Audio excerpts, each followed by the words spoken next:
As most smallholders tried to recover from the El Niño-induced drought that hit southern Africa, affecting 40 million people during the 2015 to 2016 agricultural season, nothing would have prepared them for the sudden invasion of a new pest that caused irreversible damage on their maize crop.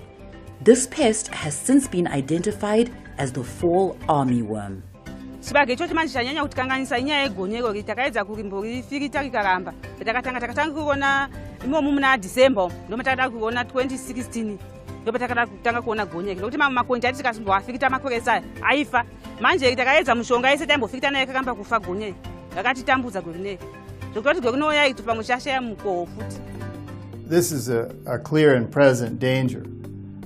We can see that already based on the infestation that's taken place in countries like Malawi,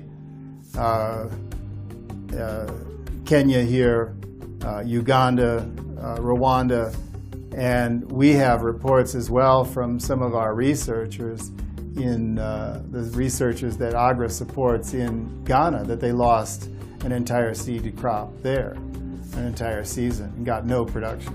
The fall armyworm is the second among 7 of the most damaging agricultural pests and can cause up to 70% crop loss or total loss in some cases if unmanaged. The pest damages the maize plant by feeding on the leaves and the ears. So far, it has been impossible to eradicate the pest, known to migrate over 100 kilometers per day and breed quite fast.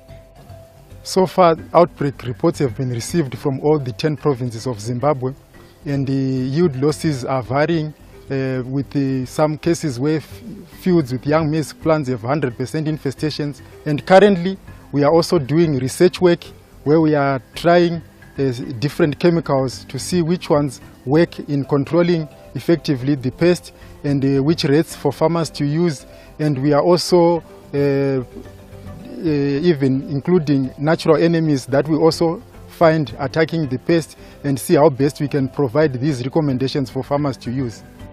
Beyond southern Africa, stakeholders are worried about the fast spread of the pest in other maize-growing regions in sub-Saharan Africa. Urgent solutions are needed to control this pest. It has been confirmed in all countries in southern Africa.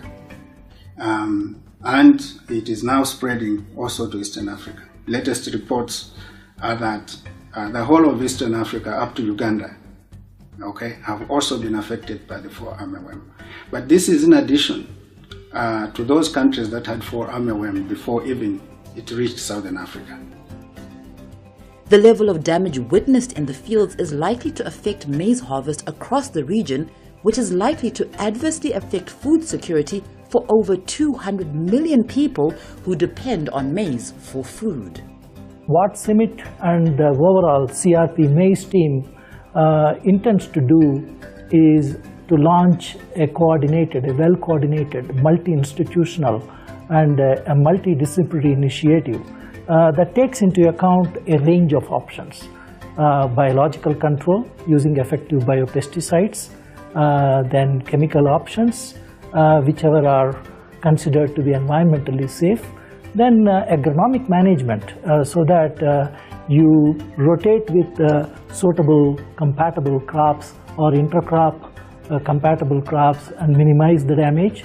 3 organizations have joined forces to bring together over 80 experts across the globe to deliberate on, with potential solutions to consider.